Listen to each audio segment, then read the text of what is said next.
नमस्कार दोस्तों, मैं सुनील कुमार आपका फिर से स्वागत करता हूं आपके अपने चैनल क्या ऐसा होता है। दोस्तों, पिछले वाले वीडियो में मैंने आपको बताया था कि बॉलीवुड के जो सुपरस्टार अमिताभ बच्चन की कुंडली में भी काल सर्प दोष था। लोग कहते हैं कि काल सर्प दोष जिसकी कुंडली में होता है उसे तरक्की नहीं मिल पाती है, तरक्की में काफी व्यवधान आते हैं। अच्छी बात है, अच्छी बात है अगर आप ये जानते हैं कि व्यवधान आते हैं, लेकिन ये जरूरी नहीं है कि अगर आपकी कुंडली में काल सर्प दोष है तो आप तरक्की नहीं कर पाएंगे। उसके जीते जाते जागते उदाहरण हैं अमिताभ बच्चन। आज मैं फिर दोबारा से आपके सामने एक ऐसे शख्स का नाम लेके आ रहा हूं जिनकी कुंडली में काल सर्प दोष है। उन्होंने इस दोष का इलाज कराया, उसकी शांति करवाई और उसे आज लोग भगवान के बराबर पूजते हैं। वो कोई और इंसान नहीं है, आप बहुत अच्छी तरह से हिंदुस्तान का बच्चा बच्चा जानता होगा। उनका नाम है सचिन तेंदुलकर। सचिन तेंदुलकर को कौन नहीं जानता है। किसी भी डिबेट में देख लेना, न्यूज पे देख लेना, अखबार में देख लेना, हर जगह क्रिकेट का भगवान। वही मैंने आपको बताया था ना कि भगवान की तरह उन्हें मानते हैं कि भाई क्रिकेट का भगवान सचिन तेंदुलकर। तो सचिन तेंदुलकर की कुंडली में भी काल सर्प दोष था। आपने देखा होगा बीच में जब स्टार्टिंग उनकी बड़ी अच्छी रही और स्टार्टिंग में अधिकांशतः बार वो जब उन्होंने अपना खेलना शुरू किया था उसके बाद उनके 79 81 मतलब पहली सेंचुरी में लगने में करीब उनके 2 से 3 या 5 साल लग गए थे। वो सेंचुरी नहीं बना पाए थे, उसके बावजूद भी टीम में टिके रहे। और टिकने के बाद जब वो पूरी तरह से अपने आप को वो पूरा टीम में सेट हो गए, उसके बाद फिर दोबारा से कुंडली ने अपना प्रभाव दिखाया और उन्हें पूरी तरह से एकदम असफल कर दिया। आपने देखा होगा जाने कितनी ऐसी सीरीज हुई थी, वेस्ट इंडीज के खिलाफ भी हुई थी और भी काफी देशों के साथ जो क्रिकेट का टूर्नामेंट हुए थे उनमें बार बार फ्लॉप फ्लॉप फ्लॉप ऐसे करके हो रहा था। लेकिन हर इंसान की इच्छा थी कि सचिन तेंदुलकर टीम में होने चाहिए। वो जीरो पे आउट हो रहे हैं, 2 रन बना के आउट हो रहे हैं, गलत शॉट खेल के आउट हो रहे हैं, कुछ भी हो रहे हैं, लेकिन हर इंसान की इच्छा थी, हर इंसान ये जानता था कि इस बंदे के अंदर स्टेमिना है।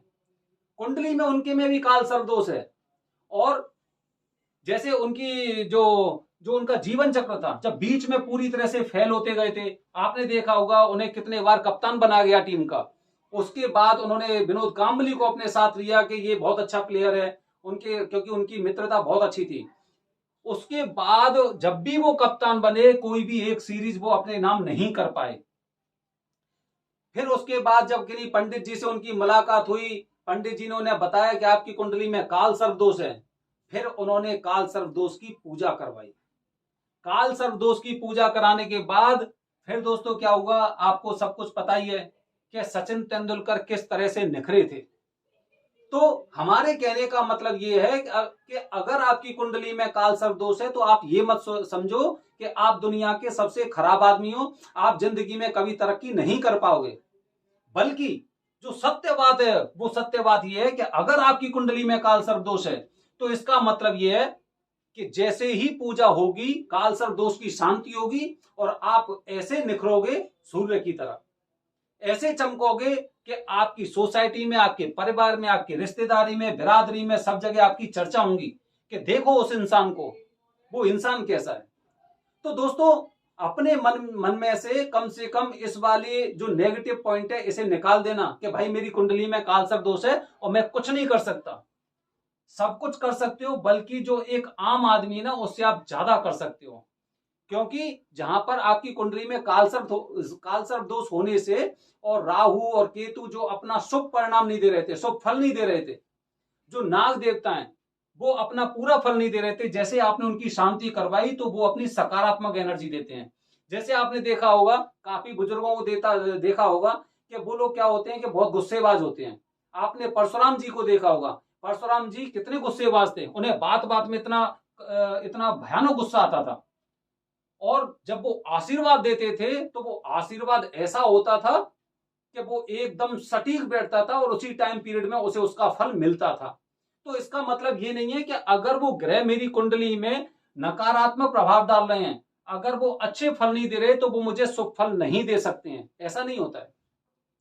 जब वो शुभ फल, जब उनकी शांति हो जाएगी तो ऐसा शुभ फल देते हैं कि आप खुद ये कहेंगे, आपको वो दिन भी याद रहेगा कि मैंने इस दिन काल सर्प दोष की शांति करवाई थी और उसके बाद 1 साल में मैं यहां पे बैठा हुआ हूं, अगली साल में यहां पे बैठूंगा और उसके अगली साल में वहां पे बैठूंगा। अपने आप आपके रास्ते खुलते जाएंगे, आपको रास्ते मिलते जाएंगे, लोग मदद करने के लिए आपके साथ आते जाएंगे और एक पूरा के पूरा एक काफिला तैयार आप कर लोगे। और हो सकता है कि जैसे अमिताभ बच्चन जी ने, सचिन तेंदुलकर ने जिस तरह से अपने मुकाम को पूरा कंप्लीट किया, अपने उपलब्धि पे पहुंचे, अगर आप भी काल सर्प दोष की पूजा के बाद कुछ हल्का सा भी प्रयास करते हैं तो फिर देखना उसका फल कितना मिलता है। बस आपको कुछ चीजें याद रखनी है और वो चीजें ये हैं कि आपने काल सर्प दोष की पूजा कहां करवाई है, पहली बात। दूसरी बात ये कि काल सर्प दोष की पूजा कराने के बाद आपने जो 40 दिन के नियम है उनका पूरी तरह से पालन किया है या नहीं किया है। ये भी बेहद जरूरी चीज है, क्योंकि पूजा के साथ और जो उनके जो नियम होते हैं वो भी बहुत ज्यादा जरूरी होते हैं। अकेली पूजा से कुछ नहीं होता है, पूजा के साथ उसके कुछ नियम होते हैं, उन्हें हम फॉलो करना पड़ता है, उनका अनुसरण करना पड़ता है। तो दोस्तों, अगर आपकी कुंडली में काल सर्प दोष है तो विचलित होने की आवश्यकता नहीं है।